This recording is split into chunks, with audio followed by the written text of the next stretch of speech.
Dear students, आज की इस वीडियो में हम देखने जा रहे हैं 5 बहुत ही इंटरेस्टिंग पजल्स। तो ये सारे पजल्स बिल्कुल टॉप नॉच कंपनीज जैसे कि गूगल, माइक्रोसॉफ्ट, आईबीएम वगैरह वगैरह ने पूछ रखे हैं। तो जो भी थर्ड ईयर और फोर्थ ईयर इंजीनियरिंग स्टूडेंट्स है और whosoever is interested in puzzle solving, riddles and all that should watch this video very carefully। तो आगे 5 बहुत ही इंटरेस्टिंग पजल्स हम देखने जा रहे हैं। तो चलिए देखते हैं पजल नंबर 1। तो लेट्स सी कि व्हाट इज दिस पजल। तो फ्यू स्टेटमेंट्स आर गिवन, कुछ स्टेटमेंट्स दे रखे हैं। द फर्स्ट स्टेटमेंट इज बेटी इज लुकिंग एट आर्ची, यानी बेटी आर्ची की तरफ देख रही है। और आगे दे रखा है कि Archie is looking at Veronica, यानी आर्ची वेरोनिका की तरफ देख रहा है।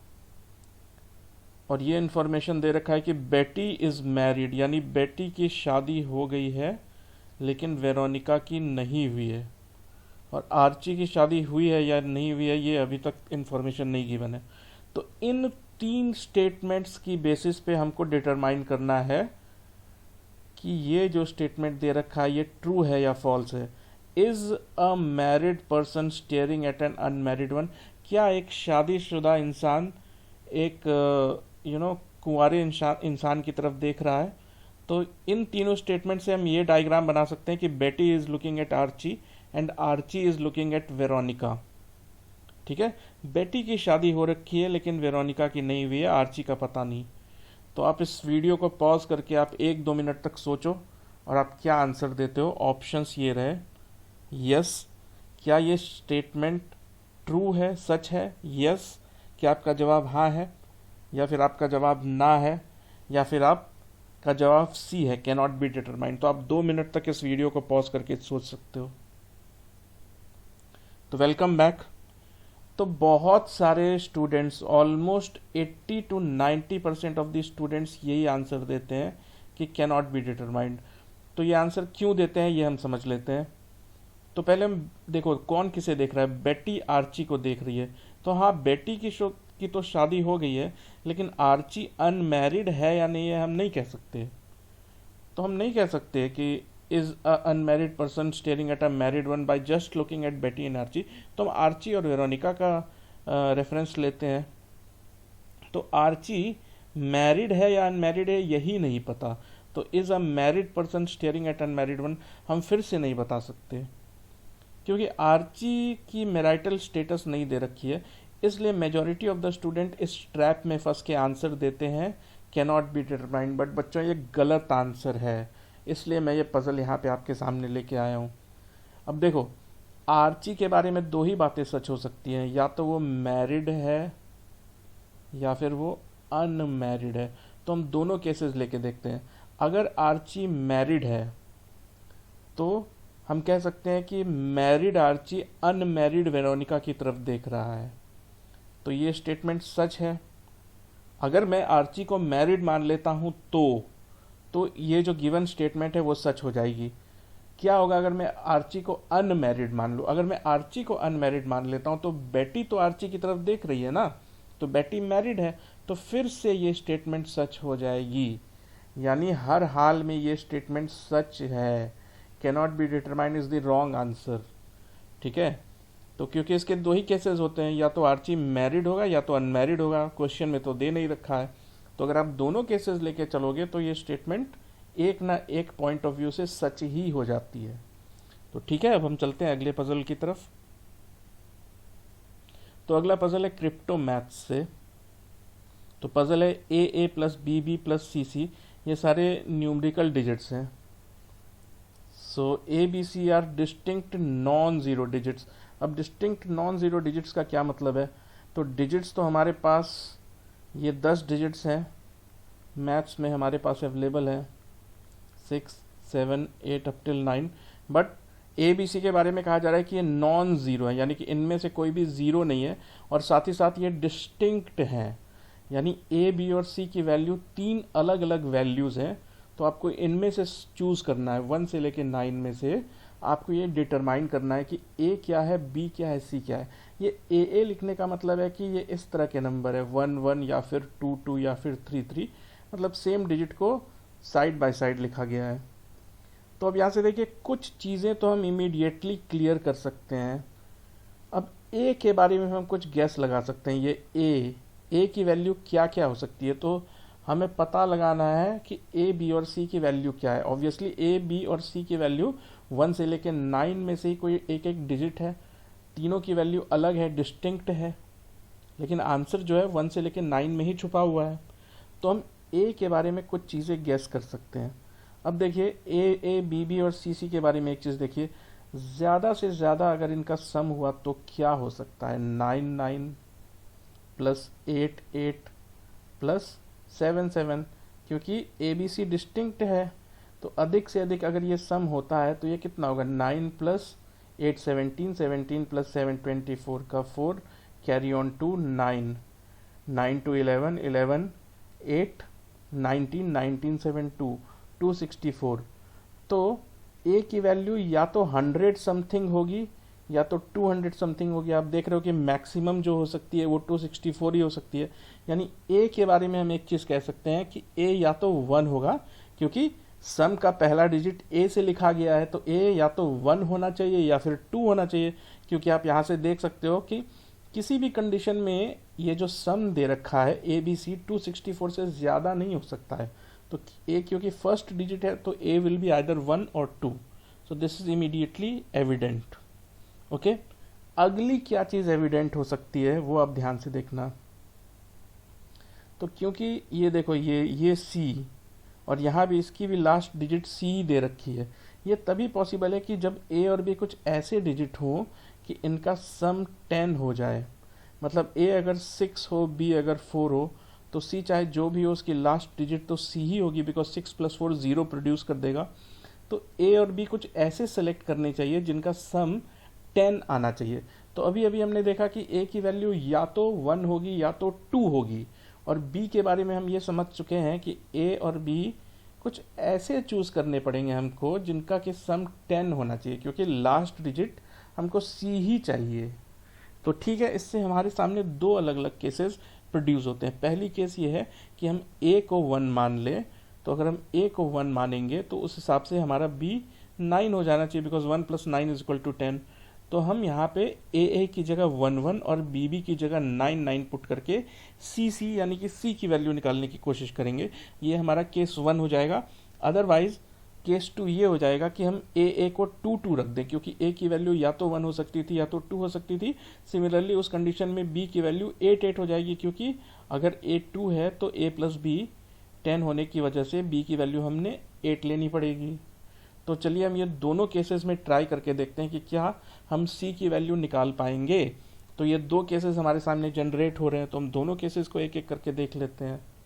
तो ये केस 1, इसको हम सॉल्व करके देखते हैं।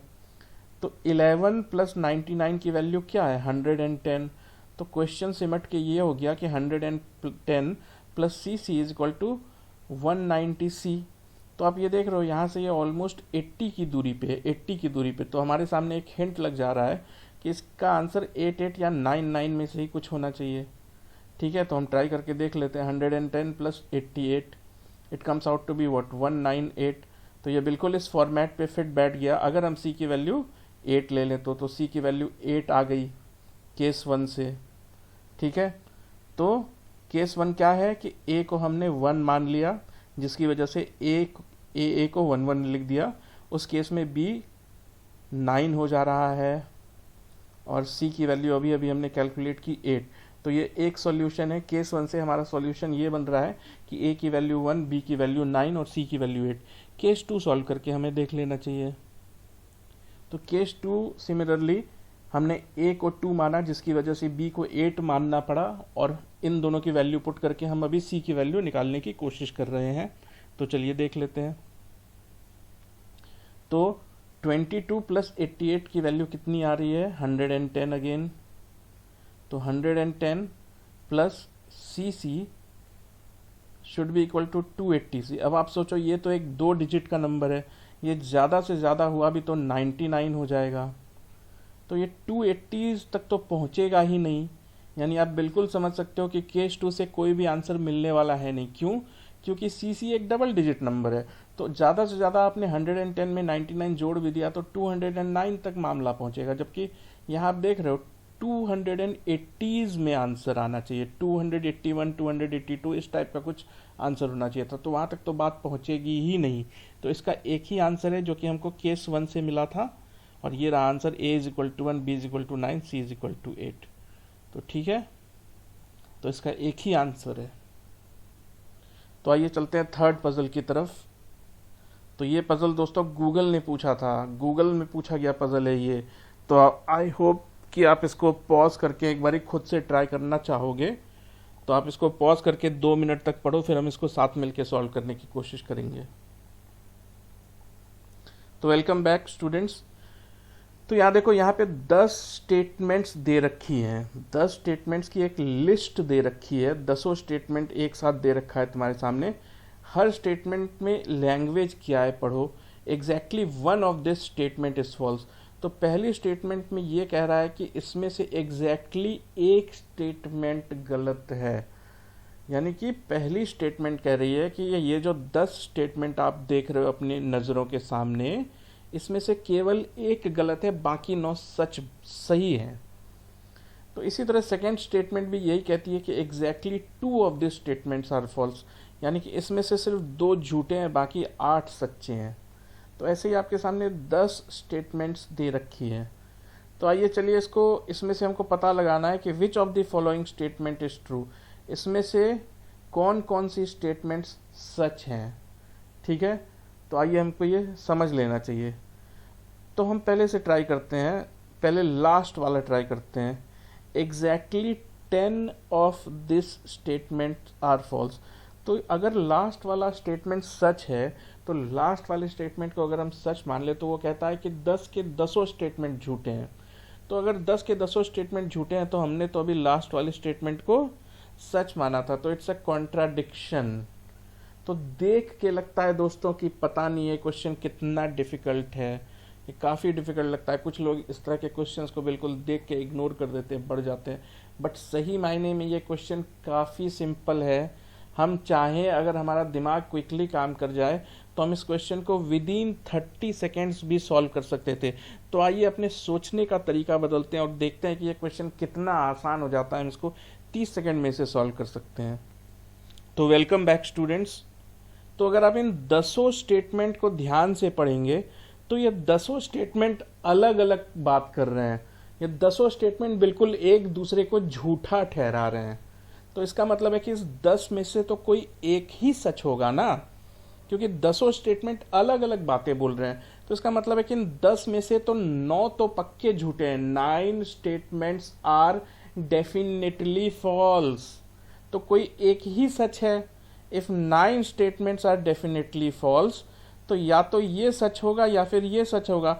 और अभी हमने देखा कि 10 के 10 स्टेटमेंट फॉल्स हो नहीं सकते हैं, तो एक ही आंसर फिट बैठता है, वो ये है कि exactly 9 of the statements are false, यानी ये वाली स्टेटमेंट सच है, बाकी 9 के 9 फॉल्स हैं। So statement number 9 is the only correct statement. तो आप ध्यान से देखना, 30 सेकेंड में इसको सॉल्व किया जा सकता था। ये क्वेश्चन गूगल ने पूछा था, क्योंकि 10 स्टेटमेंट अलग अलग कहानियां कह रहे हैं, 10 स्टेटमेंट अलग अलग बातें कह रहे हैं, तो 10 में से 9 तो झूठे होंगे ही ना, अलग अलग बातें कर रहे हैं। तो इसलिए एक ही आंसर सही हो सकता है कि exactly 9 of this statements are false. तो चौथे पजल की तरफ बढ़ते हैं। तो चौथा पजल बहुत फेमस पजल है। तो ये 2 चोर बैंक में चोरी कर रहे थे, ठीक है ना। ये 2 चोर आपस में, एक बहुत बड़े गैंग ने भेजा इनको, 2 चोरों को। ये दोनों खतरनाक चोर है, ये दोनों एक दूसरे को जानते भी नहीं है। ये लोग बस गैंग में साथ में काम करते हैं, एक दूसरे को पहचानते भी नहीं है। काफ़ी क्रूअल गैंग में काम करते हैं ये दोनों। तो ये दोनों बैंक में चोरी कर रहे थे, तभी पुलिस वहाँ पे आ गई और पुलिस ने दोनों के दोनों को पकड़ लिया। तो दोनों को अलग कर दिया, पुलिस ने सेपरेट कर दिया और दोनों को ले जाके अलग अलग जेलों में बंद कर दिया। तो पुलिस को चाहिए था, पुलिस के पास कोई प्रूफ नहीं था इनके खिलाफ, तो पुलिस चाहती थी कि ये कन्फेस कर ले, यानी ये अपने जुर्म को कबूल कर ले ताकि इनको सज़ा दिलाने में आसानी हो, ठीक है ना। तो पुलिस ने इनके सामने कुछ शर्तें रखी। पुलिस ने दोनों को अलग अलग जेलों में बंद कर दिया और दोनों के सामने सेम कंडीशंस रखी। दोनों से कहा कि कल सुबह तुम्हें मजिस्ट्रेट के सामने ले जाएंगे। ठीक है, तुम्हें बस मजिस्ट्रेट के सामने ये बताना है कि तुमने रॉबरी की या नहीं, तुमने डकैती डाली या नहीं। ठीक है, अगर तुम कन्फेस कर लेते हो और तुम्हारा पार्टनर कन्फेस नहीं करता है, यानी अगर तुम जज के सामने मान लेते हो कि हाँ मैं डकैती में शामिल था, और तुम्हारा दोस्त नहीं मानता है, तो तुम तो 1 साल में छूट जाओगे, लेकिन तुम्हारा दोस्त 10 साल के लिए जेल चला जाएगा। यानी अगर तुम हाँ बोल देते हो और तुम्हारा दोस्त ना बोलता है, तो तुम तो 1 साल के बाद छोड़ दिए जाओगे, लेकिन तुम्हारा दोस्त 10 साल के लिए जेल चला जाएगा। अगर तुम दोनों हाँ बोल देते हो कि हाँ हम दोनों मिलके चोरी कर रहे थे, तो दोनों को 6 साल की सजा होगी। ठीक है, अगर तुम दोनों के दोनों अपना मुंह बंद रखते हो, तो 3 साल के बाद तुम्हें पुलिस छोड़ देगी। यानी कि पुलिस के पास कोई खास सबूत नहीं है तुम्हारे खिलाफ, तो तुम्हें 3 साल से ज्यादा वो बंद नहीं रख सकते। तो पुलिस ने ये ऑप्शंस दोनों को दिया कि कल सुबह हम तुम्हें मजिस्ट्रेट के सामने ले जा रहे हैं, तुम्हारे ऊपर है कि या तो तुम हाँ बोल देना कि हाँ मैंने चोरी की, या फिर ना बोलना, तुम्हारी मर्जी। कंडीशंस ये है, लॉ ये कहता है कि अगर आप हाँ बोलते हो और आपका दोस्त ना बोलता है, तो आप तो 1 साल में छूट जाओगे, लेकिन आपका दोस्त 10 साल के लिए जेल चला जाएगा। अगर आप दोनों ही हाँ बोल देते हो, तो दोनों को ही 6 साल की सजा होगी।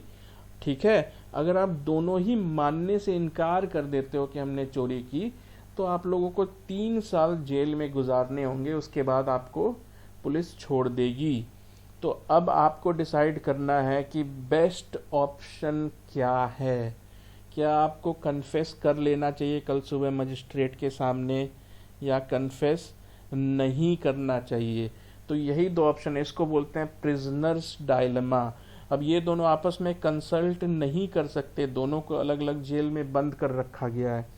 अब देखो इसका डायलेमा ये है, ये सोचता है कि अगर मैं हाँ बोल दूं, ठीक है, कि हाँ मैं चोरी कर रहा था, और ये ना बोल दे या ये भी हाँ बोल दे, तो मैं तो 6 साल के लिए जेल चला जाऊंगा। तो इस तरह के कई डायलेमाज इसके दिमाग में आते हैं। तो इसको मैथमेटिकली अगर हम देखेंगे तो चीज़ें बहुत बहुत क्लियर हो जाएगी। ठीक है, तो मैं मान लेता हूँ कि मैं इनमें से एक प्रिजनर हूँ, मी। तो मैं खुद पे ब्लेम ले लेता हूँ कि हाँ मैं प्रिजनर हूँ। तो मैं देखता हूँ अपनी स्ट्रेटजी, अगर मैं साइलेंट रहूँ, यानी कि मैं कुछ बोलूँ ही ना, तो क्या होगा? मेरा जो पार्टनर है, मेरे पार्टनर के पास 2 ऑप्शन है, या तो वो साइलेंट रहे या तो वो कन्फेस कर दे। तो मेरे पास भी 2 ऑप्शन है, या तो मैं साइलेंट रहूं या फिर मैं कन्फेस करूं। तो ये टेबल बना के देखता हूं। अगर मैं चुप रहता हूं और मेरा पार्टनर भी चुप रहता है, तो पुलिस 3 साल के बाद हम दोनों को छोड़ देगी। अगर मैं चुप रहता हूं और मेरा पार्टनर कन्फेस कर लेता है, तो मुझे 10 साल की जेल होगी। इस केस में मुझे 3 साल की जेल होगी, इस केस में मुझे 10 साल की जेल होगी। अब मैं दूसरे ऑप्शन पे आता हूं कि कल सुबह अगर मैं कन्फेस कर लेता हूं तो क्या नतीजे हो सकते हैं। कल सुबह अगर मैं कन्फेस करता हूं तो इसके 2 नतीजे हो सकते हैं कि मैं तो कन्फेस कर रहा हूं और मेरा पार्टनर चुप रह गया, तो मैं 1 साल में छूट जाऊंगा, मेरा पार्टनर 10 साल के लिए जेल चला जाएगा। और अगर मैं कन्फेस कर लेता हूं और वो भी कन्फेस कर लेता है, तो हम दोनों 6 साल के लिए जेल जाएंगे। तो देखो, जब आप ये टेबल बनाओगे तो देखना कितना मैजिकल इफेक्ट होगा, सारी चीज़ें क्लियर हो जाएंगी। आपके लिए हमेशा कन्फेस करना ही फायदे का सौदा है। आप यहाँ से समझ सकते हो, सामने वाला आपका पार्टनर कैसा बिहेव कर रहा है इससे कोई फर्क नहीं पड़ेगा, आपको हमेशा कन्फेस करना चाहिए। क्यों करना चाहिए? देखो, हर केस में आपके लिए कन्फेस करना बेहतर है। इस केस में 3 साल की सजा होगी, लेकिन अगर आप कन्फेस करोगे तो आपको सिर्फ 1 साल की सजा होगी। इस केस में 10 साल की सजा होगी, इस केस में आपको सिर्फ 6 साल की सजा होगी। तो यानी कि कन्फेस करना साइलेंट रहने से हमेशा बेहतर है। देखो, ये बेहतर है, 3 साल से 1 साल बेहतर है, 10 साल से 6 साल बेहतर है। यानी हर केस में कन्फेस करना साइलेंट रहने से बेहतर है। कोई फर्क नहीं पड़ता कि तुम्हारा पार्टनर क्या कर रहा है। So this is known as prisoner's dilemma. ठीक है, तो अब चलते हैं लास्ट पजल की तरफ। तो लास्ट पजल बहुत इंटरेस्टिंग है, इसको ध्यान से पढ़ना। तो let's say that you have 25 horses and you want to pick the fastest 3 horses out of those 25। In each race only 5 horses can run at the same time because there are only 5 tracks. What is the minimum number of races required to find the 3 fastest horses without using a stopwatch? तो इस question का मतलब क्या है कि आपके पास 25 घोड़े हैं, ठीक है, और आपके पास 5 ही ट्रैक है। 5 ट्रैक है यानी कि एक बार में 5 घोड़ों को ही दौड़ा सकते हैं, एक ट्रैक पे एक ही घोड़ा दौड़ेगा। तो आपको 25 घोड़े इसलिए दिए गए हैं ताकि आप ये पता लगा लो कि फास्टेस्ट कौन है, सेकेंड फास्टेस्ट कौन है और थर्ड फास्टेस्ट कौन है। तो क्वेश्चन ये है कि कितने मिनिमम नंबर ऑफ रेसेस की ज़रूरत पड़ेगी। तो ये 25 घोड़े आपके पास हैं, तो एक बार में तो 5 ही घोड़े दौड़ सकते हैं ना, तो 5-5 के ग्रुप में इनको बांट लिया। ठीक है, अब देखो ये देख के तो बता नहीं सकते कि फास्टेस्ट कौन है, सेकेंड फास्ट हो सकता है ये फास्टेस्ट हो, सेकेंड फास्टेस्ट ये हो, थर्ड फास्टेस्ट ये हो, या हो सकता है कि सबसे फास्टेस्ट ये हो। तो देख के बताना पॉसिबल नहीं है कि वो 3 घोड़े कौन है, कोई भी हो सकता है, ये तीनों हो सकते हैं। तो इसके लिए हमको कोई स्ट्रेटजी लगानी होगी। तो क्वेश्चन यही कहता है कि आप घड़ी देख के नहीं बता सकते कि कौन 4 मिनट में पहुंच गया था, कौन 4.5 मिनट में पहुंचा था। घड़ी देखना अलाउड नहीं है, बस आप आंखों से देख सकते हो कि सबसे पहले कौन पहुंचा, सेकेंड नंबर पे कौन पहुंचा। आंखों से देख के डिसाइड करना है, घड़ी नहीं देख सकते। तो मिनिमम कितने रेसेस करवाओगे? एक रेस में 5 ही ट्रैक है, तो एक रेस में ये देखो 5 ट्रैक्स होते हैं ना, तो 5 ही ट्रैक है, एक ट्रैक पे एक ही घोड़ा दौड़ेगा। तो इसलिए 5-5 के ग्रुप में 2500 घोड़ों को बांट लिया। ठीक है, तो बांट लिया। तो स्टेप 1 सबसे पहला स्टेप क्या है कि 5-5 के ग्रुप में बांट लिया। अब 5 अलग अलग रेसेस करवाओ।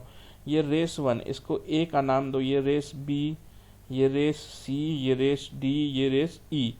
तो पहले हम 5 रेसेस तो करवाने ही होंगे हमको, क्योंकि घोड़े 25 हैं, एक बार में 5 ही दौड़ सकते हैं। तो 5 रेसेस करवाए बिना तो मामला आगे बढ़ेगा नहीं। तो हम 5 रेसेस करवा के इनका आउटकम ऑब्जर्व करेंगे। तो जो घोड़ा अपनी रेस में सबसे तेज दौड़ेगा उसको हम इस जगह पे खड़ा करेंगे, यहाँ पे। ठीक है, इसको 1 बोलेंगे, इसको 2 बोलेंगे, इसको 3 बोलेंगे, इसको 4 बोलेंगे, इसको 5 बोलेंगे, यानी कि पहले रेस का ये नतीजा होगा। तो ऐसे ही हम 5 रेस का नतीजा यहाँ पे ऑब्जर्व करके इन घोड़ों को खड़ा कर देंगे। तो अब मुझे पता है कि अपनी रेस में नंबर 1 ये आया है, अपनी रेस में ये सारे नंबर 1 हैं। वैसे ये अपनी रेस में 5वें पोजीशन पे आया था, ये अपनी रेस में 4थे पोजीशन पे आया था। लेकिन ये नहीं बता सकता मैं कि नंबर 2 कौन है। हो सकता है नंबर 2 यही हो सकता है नंबर 3 यही हो। तो देख के बताना पॉसिबल नहीं है, तो हम इसके लिए कुछ स्ट्रेटजीज लगाएंगे। तो आप याद रखना कि अभी तक हमने 5 रेसेस करवा ली हैं, 5 रेसेस करवा ली हैं। रेसेस की गिनती रखना ज़रूरी है कि क्वेश्चन ही यही है कि कितने कम से कम रेसेस में हम ये काम करके दिखा देंगे। तो ये देखो, जो 5 रेसेस हमने अभी अभी करवाई थी ABCDE, तो उनके रिजल्ट्स को हम यहाँ पे ऑब्जर्व कर लेते हैं। अब देखो हम क्या तलाश रहे हैं, हम तलाश रहे हैं कि टॉप 3 हॉर्सेस, टॉप 3। तो जो लोग अपनी ही रेस में टॉप 3 में जगह नहीं बना पाए, वो तो ओवरऑल टॉप 3 में जगह बना ही नहीं सकते ना। तो ये A4, A5, E4, E5 जैसे घोड़े जो हैं, इनको तो तुरंत ही बाहर कर देना चाहिए। ये लोग टॉप 3 में तो आ ही नहीं सकते। तो इनके बारे में अब तो कुछ सोचने को बाकी रह नहीं गया। ठीक है, अब बाकी बचे 15 घोड़ों में से हमको अपने बाकी बचे घोड़ों को ऑब्जर्व करके निकालना होगा कि टॉप कौन है, टॉप 2 कौन है, टॉप 3 कौन है। लेकिन इन 10 को तो हम अभी के अभी एलिमिनेट कर सकते हैं, क्योंकि ये टॉप 3 में कभी नहीं आ पाएंगे। जब अपने छोटे से रेस में ये टॉप 3 में जगह नहीं बना पाए, तो ओवरऑल कहाँ से बना पाएंगे। तो ठीक है, तो इससे हमारे कंटेंडर सिर्फ ये 15 रह जाते हैं। ठीक है ना। अब देखो, इतना तो पता है कि A1 जो है अपनी रेस में नंबर 1 आया है, A2 अपनी रेस में नंबर 2 आया है। बट होने को तो ये भी हो सकता है कि यही तीनों के तीनों टॉप हों, यानी इनमें से कोई भी घोड़ा A3 को भी ना हरा पाए। तो इन्हीं सब में थोड़ा कंफ्यूजन रह जाता है। अभी तक हम 5 रेसेस करवा चुके हैं, तो हमें कुछ रेसेस और करवानी होंगी। हम एक और रेस करवा के देखते हैं। तो हम छठी रेस सारे टॉपर्स के बीच करवा के देख लेते हैं, यानी अपने अपने रेस में जो टॉपर्स थे उनको हम दौड़ा के देख लेते हैं। 10 घोड़े तो ऑलरेडी एलिमिनेट हो चुके हैं, तो हम इन टॉपर्स को दौड़ा के देखते हैं। तो मान लो कि उसका नतीजा ये निकलता है, यानी कि A1 पहले पोजीशन पे आया, B1 पहले दूसरे पे आया, C1 तीसरे पे आया। तो A1 क्या है, सबसे तेज घोड़ा होगा, क्योंकि अपनी रेस में तो ये टॉप कर ही रहा था, अब टॉपरों की दौड़ में भी ये टॉप कर गया। यानी हमारा टॉपर A1 है। अब हमको सेकंड और थर्ड ढूंढना होगा। तो ये हमारी छठी रेस थी, 6th रेस। तो छठी रेस के बाद हमारे सामने ये पिक्चर उभर के आ रही है कि हमारा टॉपर मिल गया है हमें, A1। ठीक है, ये इस रेस में सेकंड आया, लेकिन हम ये दावे के साथ नहीं कह सकते कि A2 इससे बेहतर है या ये खुद A2 से बेहतर है। ठीक, लेकिन हम A1 के बारे में जानते हैं कि टॉपरों का टॉपर है। अब यहाँ पे एक चीज़ देखने लायक है कि D1 इस वाली रेस में नंबर 4 आया है, तो ये ओवरऑल में तो नंबर 3 में जगह बना नहीं पाएगा जब ये इस रेस में नंबर 4 है। ये भी इसी रेस में नंबर 5 है, तो इसको हम इन दोनों को हटा देते हैं। अब देखो, D1 से कमज़ोर है D2, क्योंकि इंडिविजुअल जो रेस D हुई थी उसमें D1 जीता था। तो अगर D1 ही नहीं जीत पाएगा तो उससे कमज़ोर घोड़े कहाँ से जीतेंगे। तो इसी लॉजिक से तुम E2 और E3 को भी अभी के अभी एलिमिनेट कर सकते हो। छठे रेस का नतीजा देखने के बाद इन सबको एलिमिनेट कर सकते हो। उसी तरह अगर तुम ध्यान से सोचोगे, क्योंकि C1 जो है वो तीसरे पोजीशन पे आया है, तो C2 कभी टॉप 3 में जगह नहीं बना पाएगा, क्योंकि उसको जब C1 टॉप 3 में हो सकता है आ जाए, लेकिन C2 तो कभी नहीं आ पाएगा। अगर ये बनेगा भी तो टॉप 4th बनेगा। तो C2 और C3 को हम वैसे ही हटा सकते हैं।